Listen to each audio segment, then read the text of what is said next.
to Jake Jackets. Gear up to fire the cannon and hit the ice with your host, Jay Ashdown and Jake Gehringer.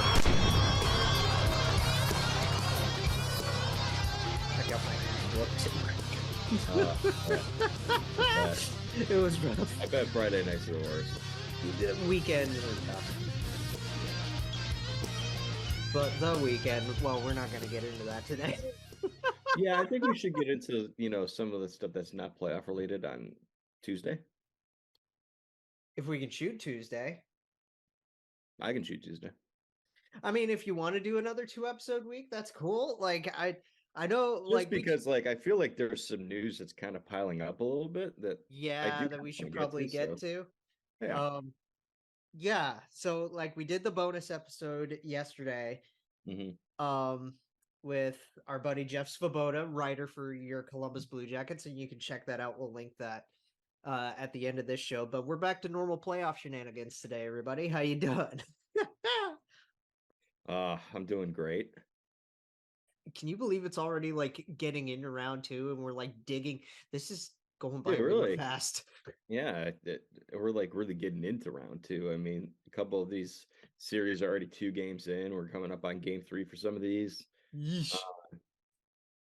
Are we gonna just recap the first round series and then get into the second round, like what we've seen so far? Probably, yeah, but we got to get into our playoff Kepis first, right? That's a good point. Yeah. Best time of year, Stanley Cup playoffs time, and you get in on with you can get in on it with DraftKings Sportsbook. Right now, new customers can make a $5 bet and score $150 in bonus bets right away. So if I'm looking at the money lines here, oh no, I got my DraftKings app up actually to take a look at this. And it just, okay, there we go. So tonight, when we record this, we've got game 2 between Oilers and Vegas. And right now, Vegas is plus 105 to take the second one. Wow. And that would tie the series, right? No, that would. That would put them up 2-0. I was just looking at the playoff series. Never mind. And this is fun. This is a fun one because this is a battle between the first and second overall picks of 2015. First time we've ever seen this. Yeah, I mean, it's the first time we've seen Jack Eichel in the playoffs. So, how great is it that he gets to play against Connor McDavid? Against Connor McDavid makes it so much fun. Because I mean, I'm trying to think about like recent memory, like how many times we've seen 1 versus 2 in the playoffs. Like right. I know we've seen Ovi versus Gino, but that wasn't ever really the storyline. It was always Gino versus Sid. Ovi versus Sid. Or Gino versus Sid. Gino versus Sid would be kind of funny. They're battling each other on their own team to see who can win the Conn Smythe. God, yeah, that's exactly what that Ovi was. Versus Sid. So yeah, but like I can't really think of too many other times we've seen 1 versus 2 that was as compelling as this. Well, because we can't get now we can't get an Austin versus Patrick unless they met in like an Eastern Conference final. Yeah. Right. And before then, it was only if they got to a cup final when he was on the jet. Right. So like just thinking of these more recent, first and second overall picks. We got one, didn't we? In the first round. Jack Hughes versus Capo Caco. I know that's very mismatched, but like, you know what I mean? You got a superstar versus a guy who, if he plays to the best of his abilities, is going to get more of a defensive forward. I get it, like at this point, but yeah, like I'm talking about like stars, like right. David and Eichel are both stars. And who knows? Maybe if whoever wins the series, they could end up playing the Stars. That's right. And the Stars and Kraken won. We got the Kraken at a plus 120 and a Dallas at a minus 140. Yeah. To take this next game on Sunday. So yeah, I don't know which one will be which, but I think they're going to split in Seattle too. I think that series is going to go 7. Yeah, all these series are pretty interesting. Carolina's a plus 115, and the Devils are a minus 135 on the money line for tomorrow. And the other game in the East, we got a minus 130 for Toronto, and Panthers are a plus 110 because we'll get into it. But those are your money lines for round 2 right now, and you can bet on those with our buddies at DraftKings. Download the DraftKings Sportsbook app now and sign up with the code THPN. New customers can make a $5 hockey playoff bet and score $150 in bonus bets instantly. That's code THPN, only at DraftKings Sportsbook. And as always, our disclaimer, description stuff down below in our liner notes and stuff. So playoff Kepis, who's your pick, Bob? I went first last time. Oh, that's right. Yes, it's my turn. Mine is going to go to one of these guys. Oh, I think I know who this is going to. It's going to Gru. It's going to Philip Grubauer. Oh. Dude. Oh, wow. I thought for sure you were going to give it to Bjorkstrand. I mean, yes. So I'll give my boy an honorable mention because the dude is just wonderful. The 2 goals to win it in Game 7. He's a moments guy, isn't he? He is a moments guy, and that's what I love about him, dude. Like, that's why I love Bjorky so much. Yeah. But the reason why I'm picking Grubauer is this is why you gave him this contract. Yeah. I mean, they needed a guy to stabilize the net off the bat for them. He wasn't great. Regular season, he isn't that great right now. No, last year he was terrible. He was this awful. year he wasn't much better. But you know what? At the end of the day, if you make the playoffs and you play well in them, yes. Like right now, is Sergei Bobrovsky worth $10 million? In the regular season, absolutely not. Just in general, I don't think he is. But if you're a Panthers fan, right now he's making that money. Do you care?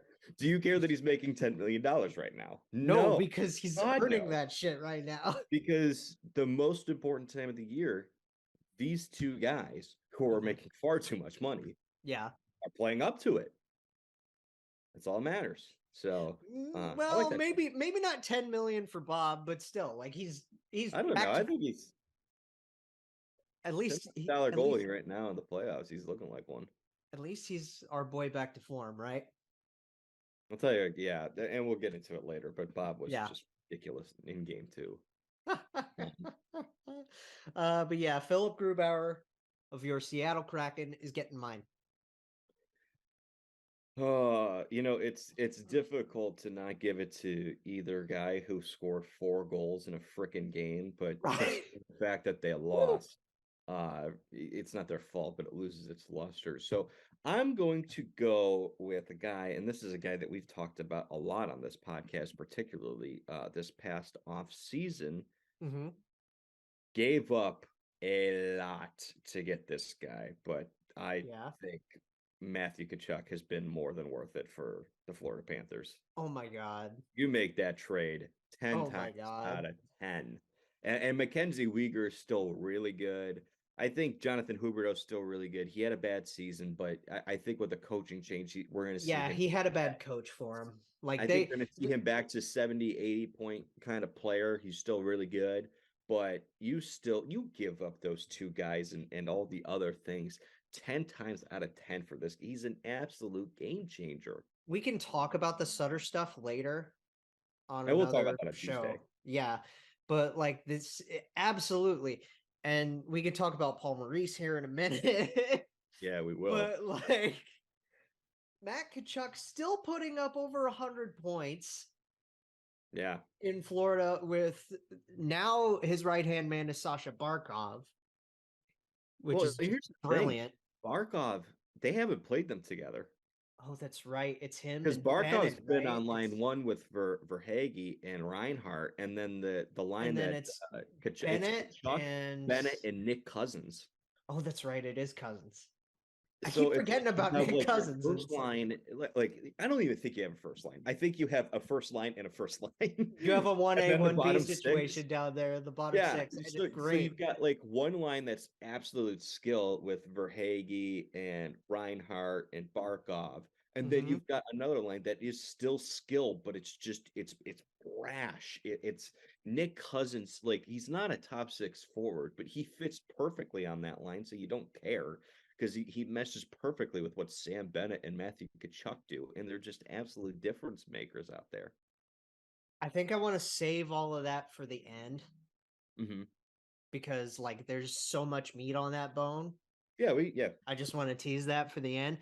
But yeah, Matt Kachuk's a great pick. Phil Grubauer, I love my pick, obviously. But like it's just this is why you're paying these guys.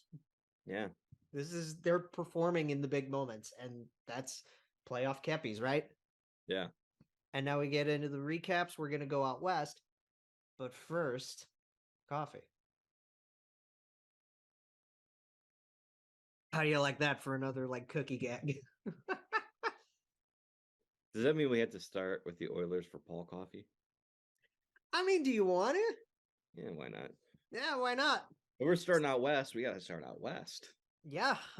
Vegas with the game starting tonight at 7 Eastern. Tonight, Saturday when we record this. Vegas is up 1-0. Going into game 2. It was a shooting gallery in that first one. Yeah, 6-4 was the final score. Leon Draisaitl had 4 goals in the game. Woo, Leon. Just ridiculous. Leon is like a premier player, obviously. He's Connor McDavid's right-hand man, and we still don't talk about him enough. We talk about him a lot, and yet it's still not enough. Because like, what the hell, dude? The guy is overshadowed because he plays with Connor McDavid. Mm-hmm. If he played for literally just about any other team in the National Hockey League, he'd be way more talked about because we've seen him be able to do this on his own. Yes, this guy isn't like he is McDavid's right hand man because those two are obviously so close, and not just on the ice but off the ice. But yes, for a while there was a discussion. Now this was years ago, not recently, but questions about like, is he just a product of McDavid? He's obviously very good, but he is good as his numbers indicate. And then a couple years ago, McDavid missed, I want to say, a couple of weeks. Yes, he missed a decent amount of time. Performed at an even higher clip without him. Yes. And everyone was like, oh, okay. No, this is just who he is. And we talk about Peter Chiarelli signing him to the deal that he did. It's the only good thing that Peter Chiarelli did. It's funny because when he did it, we were like, what are you doing? He's so it was after his only one good year. Yeah. Because it took him a little bit. His first couple of years, there wasn't much there. And then his third year, he had a pretty solid season. So they signed him to that long-term deal. And it's like, okay, this is a good player, but God, that's a massive risk to take. And it just easily one of the best contracts in hockey. And now you're reaping the rewards. Yeah. Obviously, I guess with Peter Chiarelli, every once in a while, a blind squirrel will find a nut. Yeah. It's funny because like on the Oilers side of things, obviously it's the Connor and Leon show and the support of Stuart Skinner and Hyman and Kane and all of these guys, right? They just make everybody better. Like they have a great supporting cast this season, right? It's the best supporting cast they've really had in a while. Yeah. You mentioned Zach Hyman. I want to go over some numbers with Zach Hyman real quick. Okay? Mm-hmm. His career: 28 points in 82 games, 40 points in 82 games, 41 points in 71 games, 37 and 51, 33 and 43, 54 in 76, 83 in 79. Yeah. The guy just keeps getting better, but it's not, he's aging well. But I also think that you take a talented player and you make him even better, not just because you put him on a line with McDavid and Draisaitl and things open up a little bit more for them. I think it's very possible that you have two talented hockey players here, Zach Hyman and Leon Draisaitl, very obviously, who over time improved drastically, not just because they played with on a line with McDavid, but because McDavid just made them better. They just Right. improved as players. Where Leon's now easily a top 3 player in the league, and now Hyman's a point per game player. This is a guy who That's played on a line with Austin Matthews and Mitch Marner, and he didn't put up this production. And those are 2 premier talents of the National Hockey League. It just shows just how different Draisaitl and McDavid are. yeah, and I think that speaks to their off ice as well, like the way that they improve the locker room. Like we know McDavid's a fucking robot. In interviews, like with the media, he is the driest of dry. Yeah, I mean, you want to talk about locker room culture and everything like that. Let's talk about Evander Kane. Yeah, exactly. Haven't heard a peep from him in Edmonton. No, it's great. Even off ice, like there's nothing going on with the developments with that. For an organization that's been kind of a dumpster fire for the last, 20 years, Connor McDavid hasn't just improved them on the ice because he's so spectacular. It also feels like he has just completely buttoned up that organization. Yeah. There's a weird aura with Connor where, there was a post about him and his mom at a game or something, and the fact that he's such a workaholic. Yeah. That just makes him different. And you see that so often with athletes. Like it's one of the reasons that everybody loved Kobe Bryant as much as they did. I mean, Kobe had his personality though too. Let's be real. Yeah, he did. I just mean from the work ethic point of view. Guys who are just so obsessed with their sport, like a Brady, a Michael Jordan, a Kobe Bryant, LeBron, all those guys. A Pete Rose, a Joey Votto, a Mike Trout, a Shohei Ohtani. I love that. I'm not gonna let you get away with that. I love Joey Votto sneaking them in there with Jordan and Kobe and Brady. Well, like no, but what I'm saying is like he's so dedicated to what he does. Yeah. Right, like. That's all I'm saying is the work ethic is the same, right? Yeah. And the way they portray that work ethic. Just freakishly into their sport. That it's like it not like I'm comparing Joey to Michael Jordan, dude. Like yeah, but that's kind of what I was shooting for.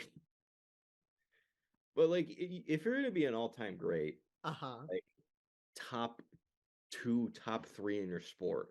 Right. You can't be that without being legitimately medically obsessed. Medically obsessed, yes. Like your sport.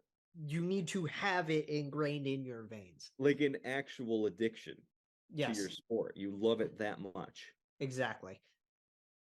And that's why, like, that's this is such a debate. And Crosby and exactly. That's the debate with Crosby and with Ovechkin and who's the best player. Like, there's a reason why the top 5 are so debated all the time.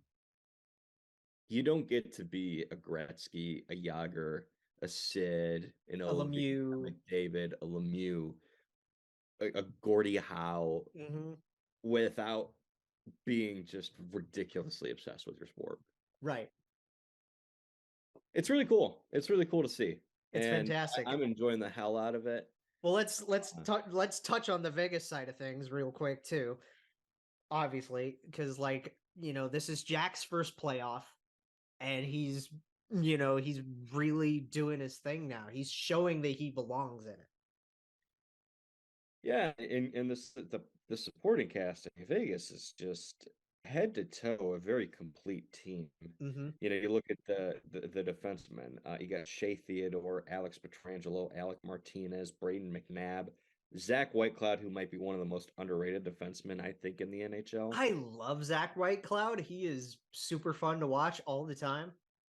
Yeah, and their forward group. I mean, we mentioned Jack Eichel, but they got Mark Stone back, and Mark Stone's been playing out of his mind. Phil Kessel, bro. You've got the what? Phil Kessel, dude. Well, they scratched him. They scratched the dude. I know. It's so wild. You got the OGs. You got Jonathan Marchessault and Riley Smith still around kicking And it. Carlson, you got our boy William Wild Bill. Karlsson. And they've got great guys. Chandler Stevenson. They got great guys for the bottom six. Teddy Bluger, Nick Waugh. Oh, I forgot Bluger's Michael there. Amadio, Keegan Kolazar. Brett Paul Howden Cotter. actually put up some pretty good results for Vegas. Like that's a guy who's really turned his career around. Howden, Cotter. I love me some Paul Cotter. I look at guys like Amadio, who was a waiver claim. Amadio's doing great, man. I love seeing that. Keegan Kolazar, who was actually a former third-round pick of the Blue Jackets. Yes. And Brett Howden and William Carrier too. And I'm just like, if you're an NHL team and Vegas is calling you about a guy you've got in your bottom six, hang up the phone. Yeah. They will turn them into the most underrated part of their lineup that just does everything. There's some teams that are just so damn good at quote unquote fixing players, finding. Well, remember when they had Ryan Reeves? Yeah, and they actually made him into like a very useful player. Yeah, besides just being a big and physical enforcer. Remember when he pulled that move on Brent Burns and Logan Couture? Yeah, like, bro. I kind of relate it to, it's not obviously to the same scale, but I kind of think of it like the Tampa Bay Rays with pitching. Like they can pick up any pitcher on the street, and they're just like, you look at them and they're like, oh, they have a 1.69 ERA. Like, when did that happen? Was the 6.9 on purpose? Yeah, but hey, it's better than a 4.20. It is. Yeah, that's just what they do with bottom six guys. If they have any interest in your bottom six, hang up the phone. Don't take. Yeah, I think before we move on to the other Western series, we do need to talk about our boy Mark Stone though, because he's really getting targeted out there, and we know he's got these back issues. Here's the thing: I'm not defending the hits. But it's playoff hockey. Yeah. And we're seeing this in every series. That's the only reason I don't give it much merit, is because it's not like this is an isolated incident. Well, this one is one of two big storylines, right? Yeah. And we'll talk about the Bennett one later. Like, you can get away with RKOing a guy in the middle of the ice in the playoffs. These officials don't give a shit. And the Department of Players get away with fucking murder in the final. Yeah. So, like, that's just... This is the league. I don't agree with it. I'm not a fan of that fact, but that's just how it is. So I don't think that they're... Here's the thing. I'll phrase it this way. They're not out there intentionally trying to injure a player, okay? They do know who to target, They know who to target and where to target, though. 100%. Yeah. They know where you're sore, so to speak. Right. Yeah. And I think that could be kind of where they're at. It's just, it's hard for me as a fan that enjoys watching these particular players, right? Get hurt into, like, whether there's intention to injure or not. Yeah. To see them intentionally go down due to game plan, and then you don't get to watch them. Well, it's also like one thing that I think we need to kind of be careful about. We glorify every single year what players go throughout the playoffs, because the second a team gets eliminated, it's like, oh, Patrice Bergeron was playing with a lacerated kidney, and right. It's like Erik Karlsson played through a broken foot. Yeah, and it's like, okay, like, kudos for the courage and the toughness and grinding it out for your team. Right. But at the same time, I don't want to get into a situation where we're just obsessed over that, because it is dangerous to do it. It's very difficult to, we shouldn't glorify playing through pain like this. At all. No glorifying injuries, no glorifying playing through pain. That's not what fandom should be. Right. And one of the reasons players play through shit like this is because of the shit they deal with in the playoffs. And the shit that the Department of Player Safety lets these players get away with. I mean, did you watch Steve's reel on Instagram this morning? Well, I watched the episode, so you watched the episode? Yeah, like they put it up on a reel. Yeah, it was so funny, but it's so true because, and I'm not just speaking about this incident in particular. I'm speaking generally.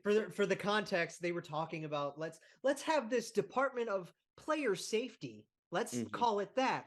And then who should we get to run this thing? And Steve goes, "Oh, let's just get the biggest fucking goon we can." Yeah. It's like, what a weird. Here's an idea. I have a job. If Patrice Bergeron does decide to retire, yeah, why doesn't he run the department? He's a smart guy. He's a clean player. He knows a lot about that stuff. Maybe you should get someone who was consistently winning Lady Bings or stuff like that. Well, like, remember when Brendan Shanahan ran it? Yeah. And Shanny was a good mix of both, right? He had that grit to his game. Yeah, that skill to his game too. So yeah, there's a little bit of that where, it's not just a goon running it who right. It's like it makes us speechless because we're talking about George Peros and like, sure, his game was his game back in the day, but no, this isn't. And I know it's not just him running this department. Obviously, George Peros played in 474 games in the National Hockey League. That's 474 more than either you or I would ever play. Yes. He had 18 goals. Right. He had a role. Yeah. Like, it's 18 career goals, 36 career points. And compare that to Brendan Shanahan. Let me look it up. Brendan Shanahan. 1,354 points. Yeah. He only played in just a little over 1,000 more games than Peros and scored over 1,300 more points than him. Right. This is a guy who won a King Clancy, was a 3-time Cup winner, and is in the Hockey Hall of Fame. Yes. Remember, he ran the Department of Player Safety before Peros did. Yeah. And now he runs the Leafs. And but this is our point, people. It can't be that this difficult to find someone to do the job. No. It can't. Are people not applying? Is that I'll apply. I mean, yeah. I'll take the job. We just talked with Jeff and he gave us career advice. Career advice. Gary Bettman, if you're listening, you're not. I know you're not. Yeah. A, we're small, and B, you don't listen to anybody. But on the off chance, the very off chance, I'll take the job. I'll do it. I'll be glad to do it. I'll be your second in command. Let's do it. Yeah. It's you know what? That's the other thing. Why is it just one? Like, he's the head of the Department of Players. Why? Yeah, it's like heads. It's like why? Why don't we have multiple figures for this? Why is he the only one that we know by name? Yeah. Like, I get it's a whole department of people, and I get like putting one guy's face on it. But is he really the only one we should put on a pike for things like this? Like, no. There's nobody else who's better to have as a face for it. Exactly. I don't understand any of it. And it's unfortunate because it's just another part of hockey that just takes away from the sport. Right. Exactly. We got to move series. We're going to go to Kraken and Stars. Yes. Series is tied at 1. So first you have Joe Pavelski showing up and nobody else showing up. Right. So, Seattle wins that game in overtime. Matty Beniers was the winner in that one, right? Yeah, the fourth goal, the tying goal from Joe Pavelski, is maybe one of the most incredible goals I've ever seen. The guy is 38, almost Off the 39. rush, deflecting a puck like that into the top of the net. Like, we talk about his hand-eye coordination skills and how good he is to get into the front of the net. One of the best tippers of all time. Right. I still think we don't understand fully just how incredible he is at it. Well, you got to also remember the dude is nearing 40 and he's still playing some of the best hockey of his career. It's because his game has never been predicated on speed, athleticism, a hard shot. Like his skills, his skill set are filled with, skills that really don't diminish over time. Right. Which is why he can play until he's 41, 42 and still be not just an effective player, but still a damn good one. A top 6 player. Yeah. It's so fun to watch. Because he's also playing Rope Hintz and Jason Robertson, and it's like he really ties that room together, I think, between the old, the old brash of he's a nice rug, of isn't he? Sagan and Ben to the new guys of Heiskanen and Jason Robertson, Rope Hintz. Yep. And then Wyatt Johnston. Yeah, Wyatt Johnston too. Woo! And then you got Joe Pavelski in there. I know, and it's just like Joe Pavelski and Ryan Suter. Like, I like how they tied that room together. Ryan Suter's playing pretty damn good hockey too. Yeah, I was the worried about how that contract would age because they gave him 4 years. We're gonna be about halfway through it. It's fine to me. And it's like, yeah, Suter is helping guys like Miro pave their way, and Miro's already fantastic in his own right, don't get me wrong, but he still has to like learn things. Yeah, it's such an underrated defense core. Yeah, Essa Miro, Lindell, Heiskanen, Essa Lindell, Niels Lundqvist. Oh, that's right, I keep forgetting they picked up Lundqvist. Yeah, what a trade, right? Yeah, I mean, I really like what they Yanni Hakanpää, big. Oh, the best name in the sport. Perfect. Yeah, perfect for playoffs. Joel Hamley, Thomas Harley, like both those guys. Oh, both of those dudes, yep.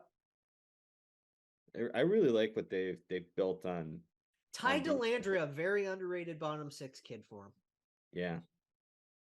Yoel Kiviranta, playoff hero. Yoel effing Kiviranta. Love it. Hell, I mean, even a guy like Evgeny Dadonov, who they picked up at the deadline. Yeah, he's been great. It's actually been pretty good for them in the middle 6.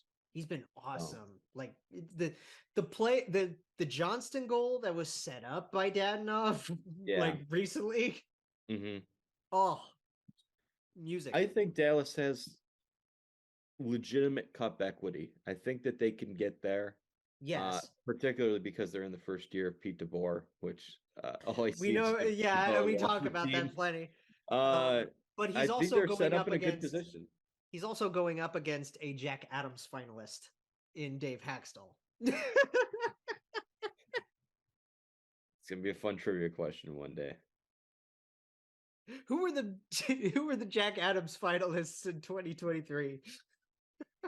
Yes, Jim Montgomery, his team won 65 games. 2023, Lindy Ruff. Yeah. In the year 2023. Yeah, who like vastly improved his Devils from one year to the next. And then Dave Haxtell. Hey, like man. Speaking of Seattle, like they've obviously got our former boys in Bjorky and Alex. Yeah. They've got our 2 dudes that we love. Yanni Gord being amazing. Ellie Tolvanen, I really love his game. Ellie Tolvanen has been a revelation since going to Seattle. He has. That's another team. Like, they don't really have any stars on defense, but I really like their defensive core. Mm-hmm. Like you look like Adam Larson, Jamie Alexiak, Carson Soucy, Justin Schultz, Vince Dunn. Yeah. It's Dunn it's having very himself a balanced. Jacob breakout year. Megna too. It's very balanced. Yeah, and you have your good mix of like huge guys that can just battering ram anybody. Jamie Alexiak and Adam Larson are two excellent shutdown guys with size to their game, who do what you just said. Like, but then like Vince Dunn brings an offensive component. Great puck mover. Same with Justin Schultz.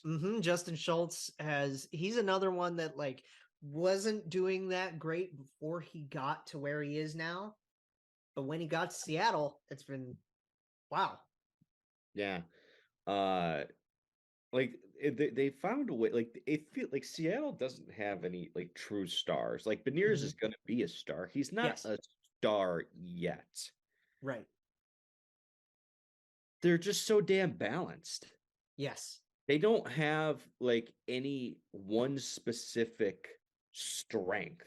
They have a little bit of cup experience with guys like Burakovsky and Grubauer and yeah, like this is like their first time making the playoffs because they're a new franchise, but like Eberle's got playoff experience, Bjorkstrand's got playoff experience, Brandon Tanev, Jaden Schwartz. You have a lot of former cup winners on that team. Burakovsky, like Wenberg's made the playoffs with both the Blue Jackets and the Panthers. Yanni Gord's got cup experience. Yep.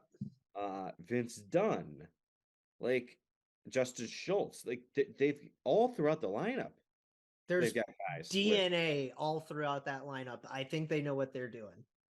I think they do too. I think Ron Francis deserves a lot of credit for how he's built this because he could have taken a completely different route and just tried to accrue the most amount of talent right off the bat, which is what a lot of people thought they would do.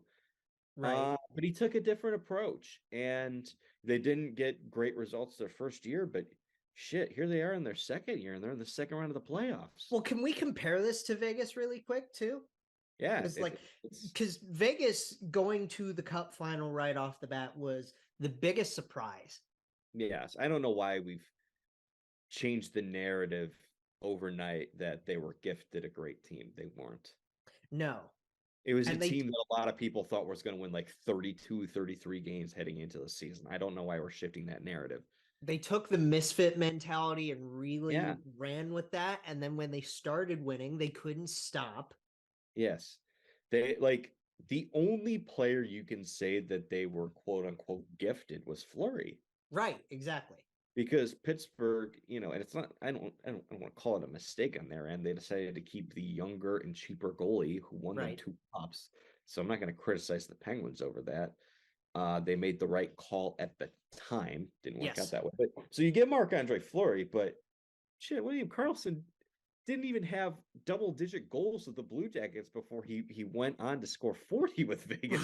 Right. He was a 30-point player with us, if that. In the playing consistently in the bottom 6, he was on the penalty kill. Like he didn't have much of a role with the Blue Jackets, but they saw something there. Imagine if we brought him back, man. Like, what could that look like now? I'd love it. I love that guy. I know. But other guys, well, they said, we want a guy like a Jonathan Marchessault. Well, the Panthers wanted to get rid of the contract of Riley Smith. Okay, well, we'll help you out. Give us both. Florida's that's a huge mistake. Now, but my God. It's like what a whiff. Total. And Seattle learned from that. Yeah. The league learned from that, let's be frank. They looked and they said rather than try to get the most talent, they could have gotten Vlad Tarasenko for free. They could have gotten Carey Price if he wasn't, completely broken. And what did they do? They could have gotten Vlad Tarasenko. They said, we want Vince Dunn. Yeah. He's younger, and we like his upside. Yes, and when they took guys in the draft that they didn't keep, they utilized that space. Yeah. when they left Vitek Vanacek to go back. Yeah. And they went out and they got Philip Grubauer. Which, obviously we talked about didn't really work out initially, but it's working out now. Yeah. They utilized the cap space this past offseason to get Bjorky, and they got Burakovsky. They got Alexiak and Larson off the bat. Think about it. It's like the top 3 of your core you got immediately. Yes. Through the expansion draft and free agency. Like it's just smart GMing. It's Seattle, I think, is becoming perhaps the new fancy analytics team. Well, because it's very important for what they've done up there. It's why they've made several. It's part of why they went out and said, "Shit, the Blue Jackets need to shed some cap. We'll trade a third and a fourth to get Oliver Bjorkstrand." Right. Which, believe me, I'm still rooting for you, dude. But I miss you. Oh, we absolutely miss you. But damn it, I miss you. So the difference to me between these two, and we'll shift to the East in just like 2 minutes. The difference to me between Seattle and Vegas is that patience, right? Yeah, because the mistakes that Vegas made after that cup run were so hasty. I think it's also a difference in market. Fair to say that yes, absolutely. There's more pressure for the first team in Vegas, because the Raiders hadn't moved there at that point, to really grab the attention and be successful off the bat. Because it's Las Vegas. Yeah. And we didn't know. We didn't know initially how well are they going to do in Vegas. Right. As far as we know, it could have fallen flat on its face if they. Well, now we know that their plan was a lot further stretched out than before. But then when they went to the cup final, they rushed it. Yeah, because they felt they had to. They felt that they got the attention of the city and they wanted to do everything they could to maintain it. I think they now know that they don't really need, like, I think even if Vegas is bad and they have a bad season, miss the playoffs, they're still going to get support from the fans. I think they have a great core fan base now. Like, I know, like, the way everybody else sees Vegas now, they have very bad lights in their management style. Yes. And we know this. Yeah. But you can deal with those if you're a Vegas fan, more or less.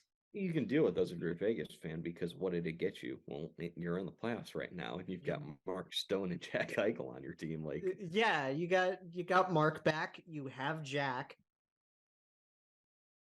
You go out and you get Bruce Cassidy, which brilliant. Oh God, what a hire! Yeah, I'd feel pretty damn good if I was Vegas, but for Seattle, like Seattle felt that they could be more patient because Seattle is such a hardcore market. Yes, you already have the Thunderbirds there. You look at the Seahawks. You look at the Mariners now. Mariners. The Mariners made the playoffs for the first time since 2001 this past year. Yeah. They have not had any issues with attendance over the last 2 years that they were struggling to get back to the playoffs. Seattle's a passionate fan base in a market, so there was there's more of a sense of patience with them, and I think you're going to see it's going to pay off. You're still able in a market like Seattle to get your names, to get your stars, and you don't even have to get the biggest stars. Yeah. But like, you can still bring in players that draw in the fans without having to win anything, because you're going to draw your fans either way. I think they're building this thing up the right way, and I think we're going to see Seattle after this season, no matter how it ends, they're going to want to make a big move this offseason, because I think that they've got the ticket to do it. Last question before we get to the East. Who's the first of the two expansion teams to get it? to get it First all. expansion teams to win the Stanley Cup. Yes, because I actually want to ask that. This is going to be really embarrassing if I'm wrong, especially if one of them wins it this year. I know. Because it feels like, oh, it's a coin flip. I'm going to say Vegas simply because I believe more in Bruce Cassidy as a head coach than I do Dave Haxtell. Not to discredit Dave Haxtell has done this year. I actually think he's done a pretty good job. Well, yeah. Considering his reputation heading into the season. Mark Stone's fantastic. Bruce Cassidy's great. They've got so much cup experience on the team. I could see them making a run this year. So I'm going to say Vegas, but if I'm wrong and it's Seattle, then that's just another example of me eating shit on this podcast. Well, I'm going to go the opposite approach, and I'm going to go with Seattle. Like, I think that despite the patience, I think you really only need a couple more moves. And I agree. A little bit more growth. Yeah, I agree with that. And, just wait out. Maddie's going to do his thing. Even if Shane Wright doesn't pan out the way your 4th overall pick, Shane Wright, does. I think Shane Wright's a guy who could, like, we talk about making a big move. That's who they trade. That's the chip? I think he's the chip.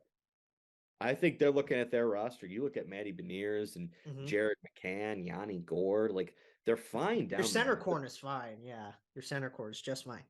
So, shit, why not take him while his value is where it's at? He's still got a pretty good reputation. Take it this offseason and make a move. It'd be funny if he goes to Montreal. That'd be really, really funny. That would be super funny. Hey, do you know what a dupe session is? I don't. I think we're in one right now. There's a lot of things where we're looking at life right now. Everything's so expensive and everybody still has their brand loyalty, right? Of course. But nobody wants to pay like $7 for a name brand coffee anymore. No. Like, why? $1.69 at McDonald's. Exactly. It's the exact same thing that you're paying for. Pretty much the same kind of quality, but you're paying a lot more just for a specific brand. Exactly. Yeah. And I don't know. There's a lot that you can get with the same kind of quality and even better quality at lower prices. I like deals. I like deals too. And one dupe you definitely shouldn't sleep on, Raycon wireless earbuds. Raycon's premium audio at perfect price point. You can listen to whatever you want when you want without breaking the bank. Usually, like for someone like me, I like listening to music while I'm working all the time, when I'm on walks, things like that. With these cheaper earbuds, they're a lot easier replaceable if you lose them in a workplace like mine. Yeah. They're a lot more comfortable. There's a lot of, like we mentioned, the inflation that's going on with everybody right now. Everybody's bills are a little too much. Yeah. So you got to get your cheaper options and compare your prices, right? But you want to make sure that everything's quality. And Raycon makes sure of that as well. You don't have to pay an arm and a leg for quality sound. You can get a pair and a spare and still pay less than you would with regular, bigger name brands out there. They know what's going on here. They offer 2-year product protection insurance for just a couple of bucks. Their easy and free return guarantee is great. And there's free domestic shipping. I like the protection because, headphones are definitely something that within 2 years can get lost or damaged or anything like that. So it's a good protection to have. Yeah, exactly. Free domestic shipping, and I think it says, flat free international shipping as well. So, like, a lot cheaper to get them shipped to you, which is always nice. Yeah. Thanks, Jeff Bezos. And the best part, the reviews. 50,000, over 50,000 5-star reviews. So, like, people know what's going on with Raycons. Wow.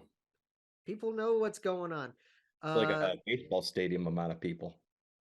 Yeah, like a really fun baseball stadium amount of people. A nice little sellout there. They offer customizable sound profiles. There's the noise isolation that we always love. There's 8 hours of playtime, so you can use them all throughout your shift. If you're like at a desk job and you just like want to chill out and there's nothing worse than like you're 3 hours into your shift and your headphones die and you're just like, oh, I still right. Yeah, especially if you're in a job like mine where you have to have one in after the other, right? Yeah, exactly. But yeah, the 8 hours of playtime is brilliant. They're water and sweat resistant, which is really cool. So I sweat a lot. Fun workout earbuds, right? I don't work out. That's not why I'm sweating. I'm just a naturally sweaty person. Just a natural sweaty guy, right? And the custom gel tips are nice and comfortable, and you can mix and match them and have fun with that. You can get in on it yourself.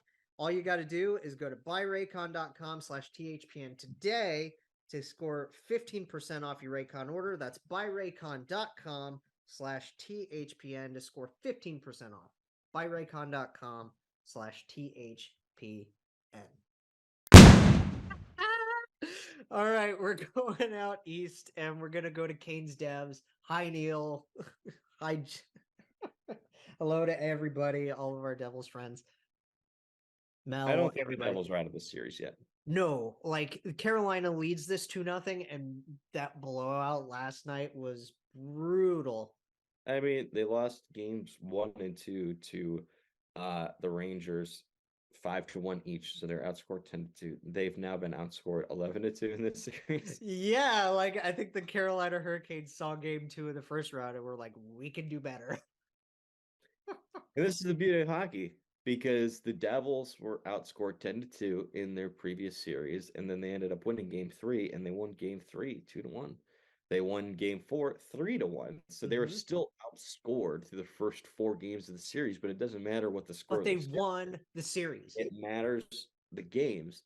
Heading back to Newark, there's a buzz around the Devils because they beat the Rangers. I think the Devils right now are playing with a little bit of house money.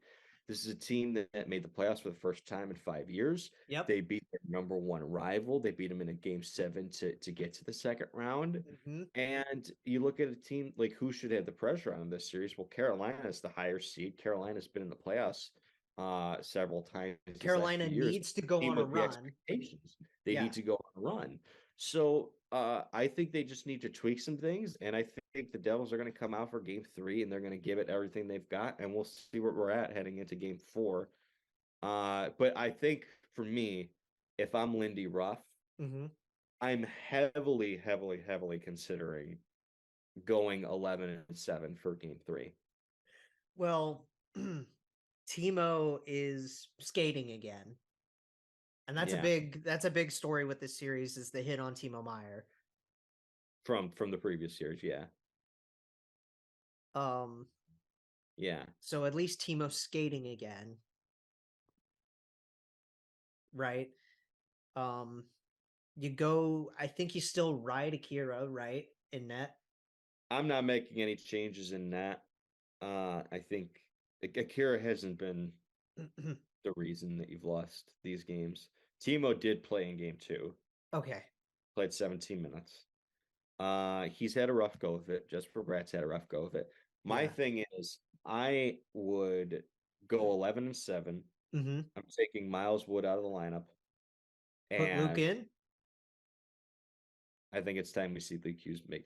I think heading back to New Jersey, putting Luke Hughes into the lineup, that's really going to get this team going. Like it's one of those moves you make where I think it brings the team, like it gives them a little bit of life. Kind of like when they went to Akira Schmid heading into game 3. Right. Like I know it's different because the difference between putting a defenseman in and putting in a goaltender, but this is a guy who's got 2 games of NHL experience to his name, but he's so damn talented. And right, you watch those 2 games back, and it's like he belongs. He knows what he's doing. Sometimes you need to make a move that just creates a little bit of a spark. Mm-hmm. And Luke Hughes is so damn talented offensively that like I don't even think you're gonna miss having that extra that 12th forward on the ice anyway. You're gonna put yourself in a position where you can shelter his minutes, give him primarily offensive zone starts. Mm-hmm.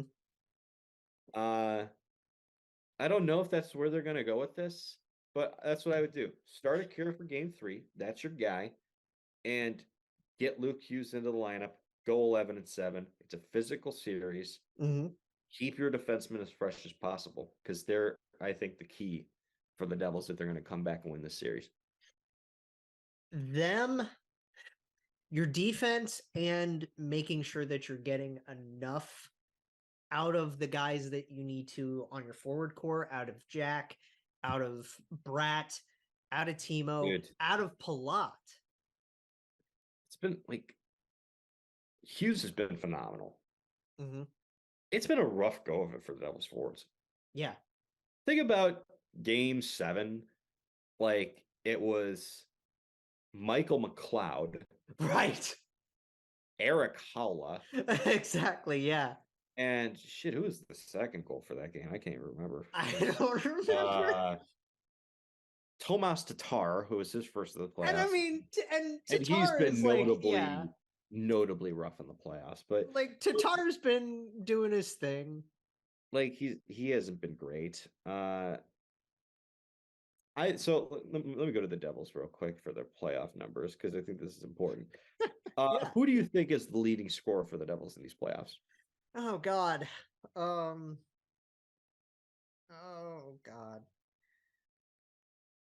It's it's I don't know. I feel like it's not Timo. No, Timo. I don't even know if Timo has a point. Timo doesn't have a point in these playoffs. Well, if it's not Jack, it's got to be someone that makes me laugh. Jack is tied for second. Wow. Okay, who's first? Eric Halla. Love that. I actually love that. Eric Halla has 6 points. Jack has 5. He's got 3 goals. Palat actually has 5 points too. He's got 2 goals. Okay, all right. So those two doesn't have a goal in his last, I think, 20 games. It's been going. Oh, that's tough. But that's he tough has for 5 Nico. assists, so he's the least contributor. Jesper Bratt has 1 goal in these playoffs, and it was the empty netter in game. Oh, that's a tough one too. Yeah, you need way more to get that guy going. You need way more out of Jesper. You need way more out of Jesper Bratt. You need some goal scoring production from Nico. Nico's got to get something going. He's got to get something. 1, 2. Come on, Nico. You're a Selke finalist. Only 1 goal, 1 point from Tomas Tatar. Like a lot of the Devils forwards who had such a good regular season are just not getting it done for them in the playoffs. And you look at their defensemen have been pretty good. Dougie's been great. Siegenthaler's been great. Mm-hmm. Damon Severson's been great. Johnny Marino. Yeah, John Marino's been fantastic. Now, Graves has been hit and miss. You're not really getting much out of Kevin Ball or Brendan Smith, which is part of why I think you put Luke Hughes in the lineup. But that's it. That's it right there. Heischer, Bratt, and Meyer combined between those 3 guys. Yes. 1 goal, and it's an empty netter from Jesper Bratt. I'm sure Neil would agree that all 3 of those dudes gotta get those guys going. Yeah. I mean, Nico's up for the Selke, dude. Yeah, and he's been playing great defensively. Yeah. He was really shutting down Mika Zibanejad in the series. So, I don't want to act as if Nico's hasn't been contributing things. Right. He's been great defensively. He's set a couple things up. It's not like he's not generating chances. Right. You gotta get a goal from that guy. I know when they picked him from your captain could make the difference to really energize the group. That's what it is. It's because he's the captain. Back when they drafted him, he never really was known as a goal scoring threat, was he? A complete draft or just in general? just in general. Like he never was like a sniping. Yeah, I know. It's not kind like of you player. get into a draft like, oh, this guy, like he's gonna be like a Bedard, Ovechkin, something like that. Right. Like no, like when he was when we looked at the draft heading into it, and when he was first, coming up in the National Hockey League, no, Mhm. he turned into exactly what we thought he would be, what he was scouted as, which is this is a guy who's going to be a complete 200-foot player who Yes. can score goals, but he's more of a playmaker and more of a two-way guy. Right. And that's what he is now. He's a Selke finalist. But the problem is he needs to get a couple more in the net. And even though he's not a guy who is a noted goal scorer, he had 31 goals this season. Right. That's good production. That's awesome. 30 goals. You want to see your 30 goal guys to the playoffs get at least one. Right. Same with Brad. Brad had 32. Going to Carolina really fast because we've been on this Devils kick for just because we're can you blame us? God, the MVP so far this year has been Jesperi Kotkaniemi. Who would have thought, right? Dude, he is killing the Devils down low. Who would have thought you could I saw this tweet earlier today. I don't know if you did. The only team that could turn a shitpost into a potential threat is the Carolina Hurricanes. Yeah. So I want. Here's a question for you. I think it's kind of funny. Sebastian Aho leads the Canes in the playoffs with points with 9. Okay, Yeah, that figures. That's of course he does. There's a two-way tie for second, with one of them being Seth Jarvis with 6 points. Ooh, good on Seth. Who's tied with him? Is it Jesperi? Nope.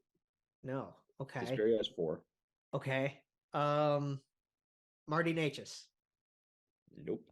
No. Necas has 4 points. Oh my god. Is it our boy Marty? Like Martinet? Nope. No, it's not. Okay. A lot of guys with 4 points. Jeez. They do. They have 1, 2, 3, 4 guys with 4 points. Okay. 4 from Wendy's.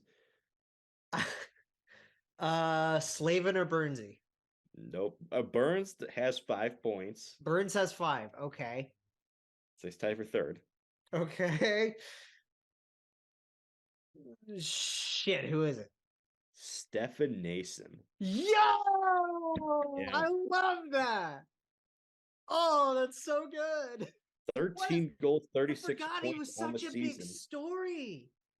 Yeah. I forgot he was such a huge story for the Canes this year. This is a guy. What a comeback for Stefan Nason, right?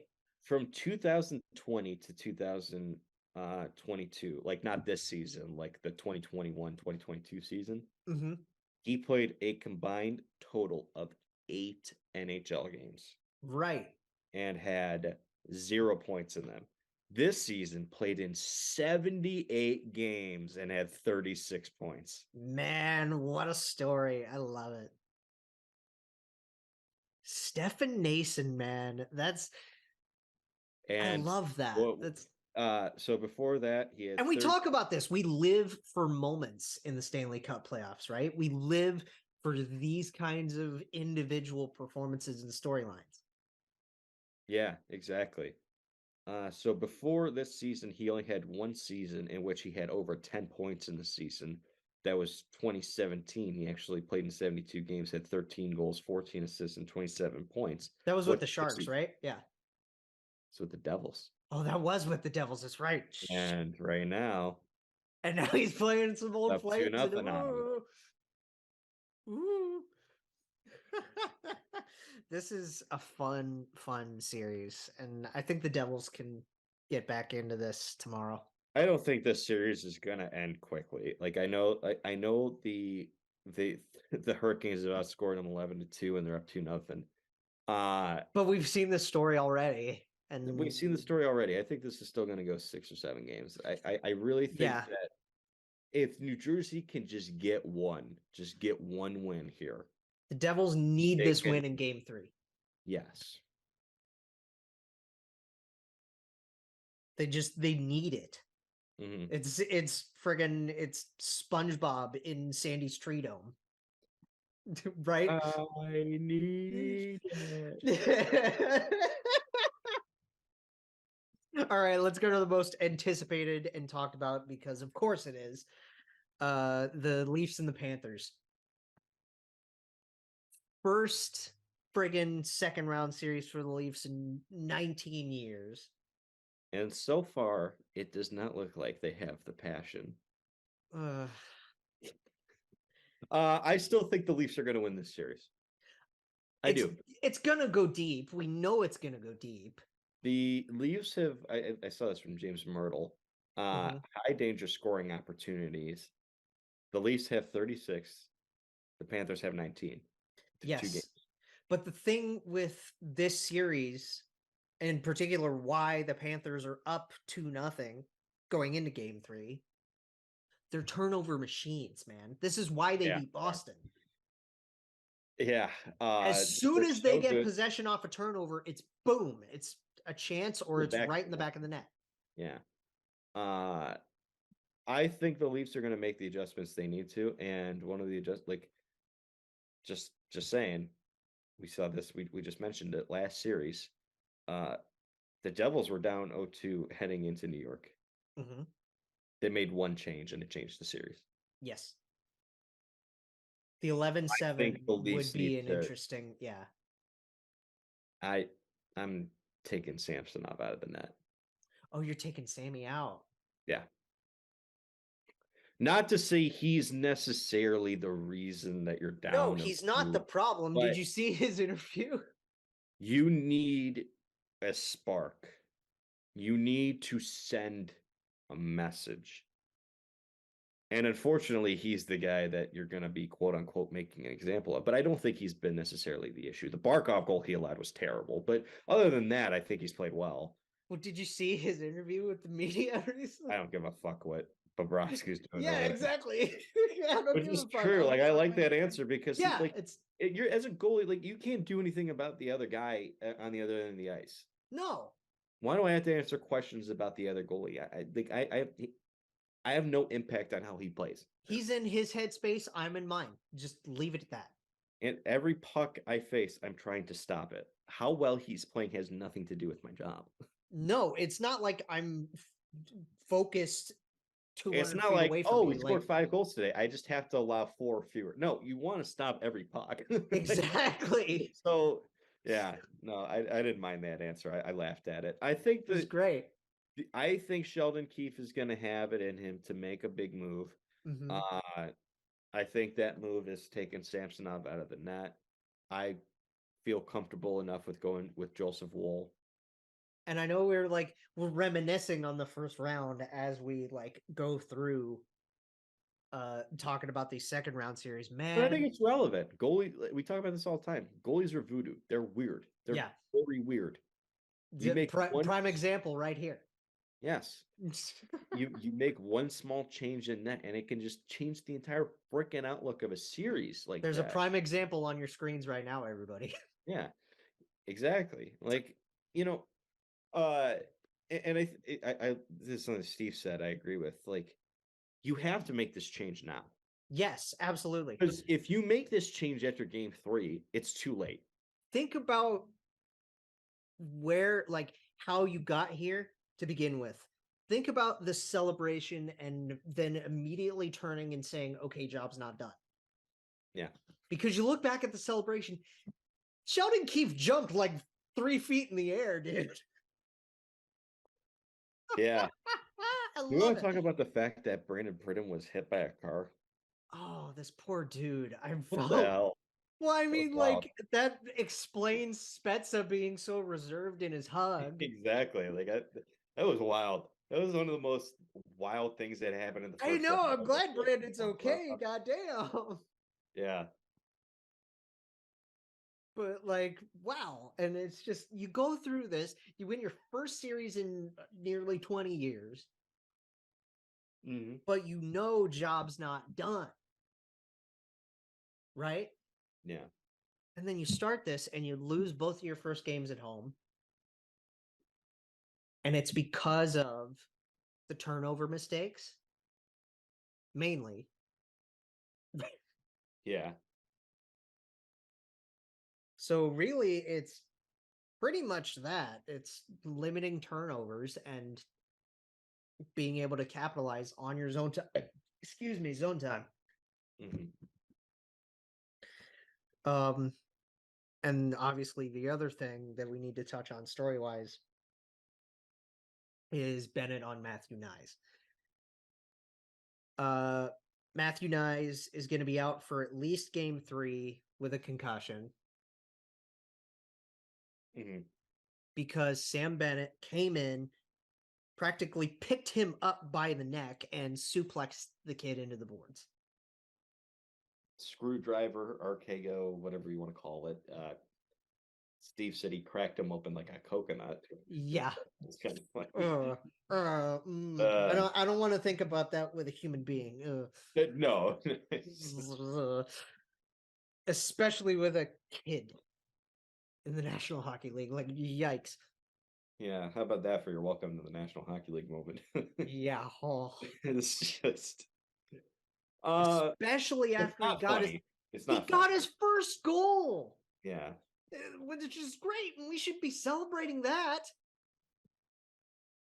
Right? You know, shit, man. I'm going to say something that might sound strange. You're being outscored 7-4. Yeah. In the series. I don't blame Sam Bennett. Do you not? And let me explain to you why I don't blame Sam Bennett. Okay. Because it's not his job to do the quote-unquote ethical thing. Right, no. It is entirely the fault of the National Hockey League. And the Department of Player Safety. This is why we talked about these guys at the top. Constantly allowed. Now, if this is something that we see, suspensions happen for stuff like this all the time, and he did, then I'd blame Sam Bennett for it. You're a freaking idiot. What are you doing? But I'm not going to blame a player for doing something he knows he could get away with. That's not his fault. That's the league. Consistently riding a line when you're an NHL player. Because no goddamn line if you can get away with that. No, but that's what I'm saying. You're riding a line when you're a player. Yeah. Because you don't know what you're going to be able to get away with game in and game out. There are certain things in life that you don't do because you know you can't get away with it. Right. Yeah. Like you grow up with a brother, okay? I grew up with 2. I'm the oldest of 3. Yes. So let's say similar age, okay? Okay. If you could get away with slapping the shit out of him anytime he was annoying you, at what point is that not the kid's fault and the fault of the parent who never says a damn word about it? Right. That's what I mean. Like, obviously what Sam Bennett did was horrible, and I don't condone that. But and then to keep that analogy going, at what point does your brother turn to you and give it right back to you? Yes. It's like that's the reason I say that. Because like I said, I'm not condoning what Sam Bennett did. I'm not saying good job, but great job. No. You did your job there, bud. No. But I'm not going to sit here and get mad at someone doing something they know they can get away with. Because the higher ups don't. That's human nature. You're almost always going to do something if you know you can get away with it.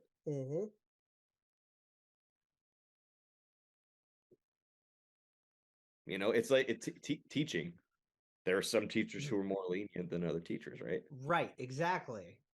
There are some things you do in some classes with some teachers that you don't do in other classes that are taught by other teachers, right? Right, it's exactly. Human nature. If I know I could get away with X, I'm going to do X. But if I know I can't get away with this, I'm not gonna do it. Just gonna kind of, yeah.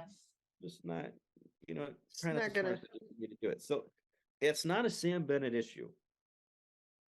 This is a It's National Hockey League issue. This is a Department of Player Safety issue, and it's this why. is an officiating Oh, issue. This is a Department of Player Safety issue, and we talk about the officiating every year because it becomes a talking point because it is. and it seemingly gets worse It every gets year. worse every playoff. How? Every time I think it can't get worse, it does. Well, you remember talking about this last year, right? At what point are we going to see a guy just take a full-on Bryce Harper-esque baseball swing of a hockey stick to someone's head and not get called? Oh, Like it's gonna get to a point where we see something even more egregious than this one that doesn't get called. yeah. I mean, this is Sam Bennett going Anderson Silva on a child. Yeah. Like, this is awful. And it would be disgusting and horrible if it happened to any player. The fact that it happened to a freaking kid who is not even like 10, like he's maybe like 15 games into his NHL career now. Yeah, exactly. He's barely touched NHL. I mean, let's talk about the other one that we gave him a 2-minute minor. We didn't even talk much about the Jordan Everly hit. Oh, right. That one was horrible. Broke the guy's freaking neck. And Ebbs has had his fair share of injuries like that, right? Yeah. And I know like the two are different because one is just deliberately picking someone up. I thought Eberle's was just a bad hit. Yeah. I didn't think like he saw him and was like, oh, this is my chance to injure this guy or really do some damage. Like he's hitting, there's a fair distance from the board.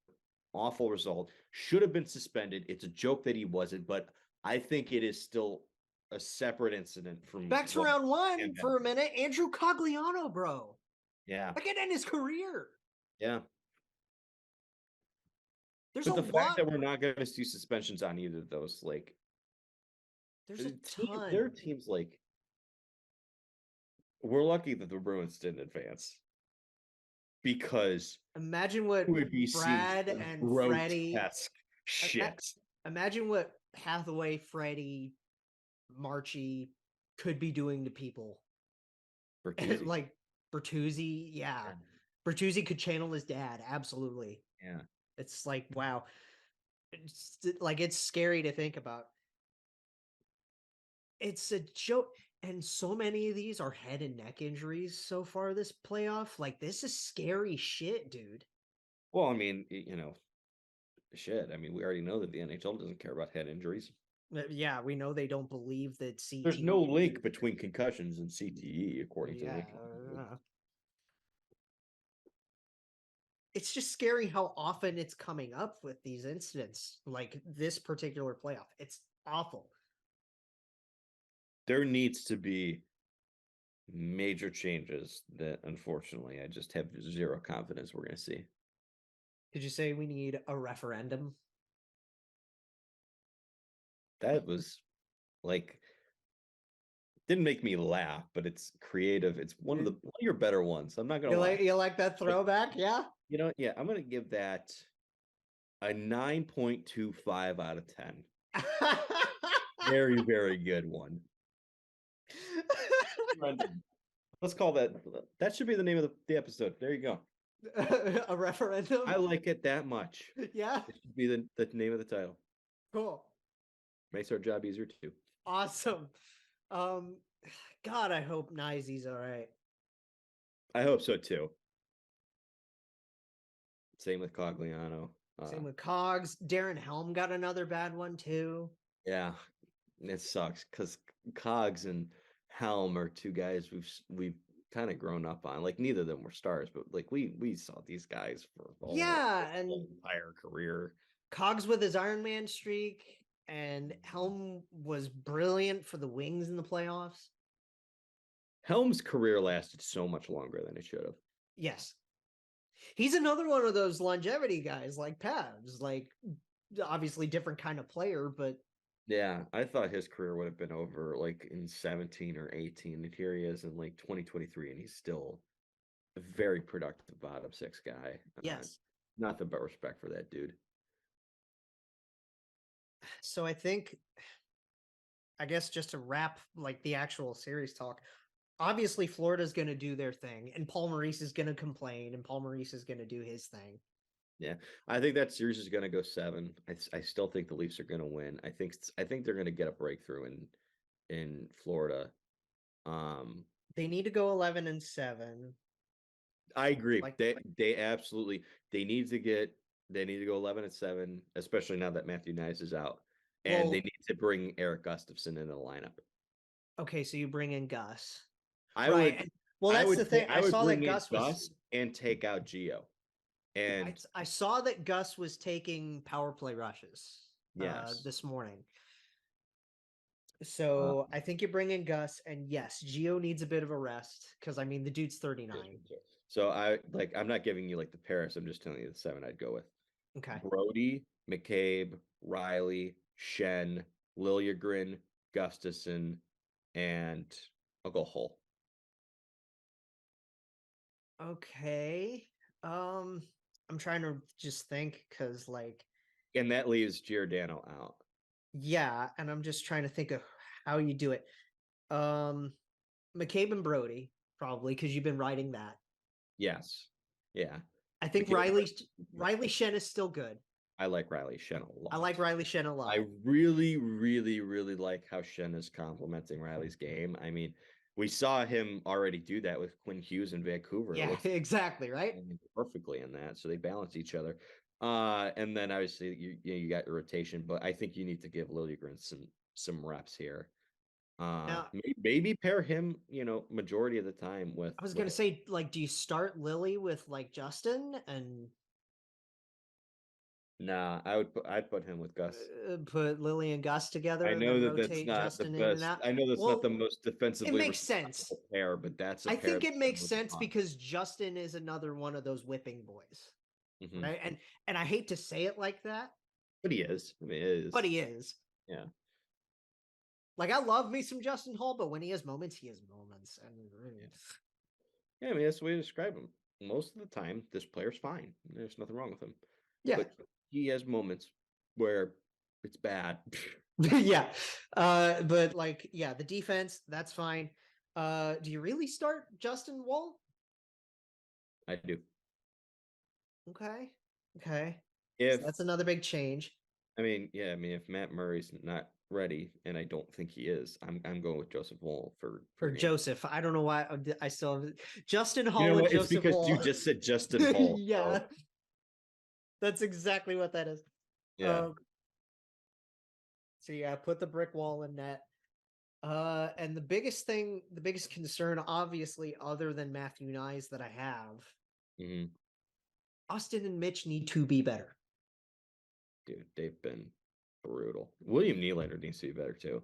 Like I know he had his chances in the third period for both games 1 and 2, but first 40 minutes he was terrible in both. His body language sucks. Like he's not been good. Mitchie's another one up for the Selkie. Yeah. Come on, Mitchie. Tavares has been the best Leaf in these playoffs, I think, personally. Yes, absolutely. Bottom 6, I'm not too worried about, other than like if you're gonna go 11-7, who do you pick? Like, well, if you go 11-7, the player you're taking out is you've already taken out. It's Matthew Nyes. Well, that's what I'm saying. So do you? No. How do you double do you double shift Kerfoot with or Kampf with Laffy and Czar? And then like how do you do that? Well, so they already took Zach Aston Reese out of the lineup, I believe, and that was to put Bunting put Bunts back in, right? So yeah, I would double shift. Give Kerfoot some looks. Kerfoot's played pretty well in these playoffs, and Lafferty. Yeah, he has. Double shift Laffy and Kerfoot. Yeah. Okay. That's a thought.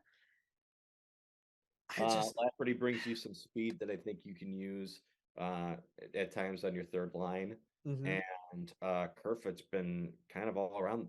I've liked his game in these playoffs. He's been pretty good. And Lafferty plays well with both Kampf and Kerf. Yeah. So it gives him some good looks. So 11-7, changed goalie. I think you should be fine. do you keep Bunce back up there with Austin, or do you try that with Yarny? Like, do you think Yarncroke? Because Bunting and Yarncroke have been switching.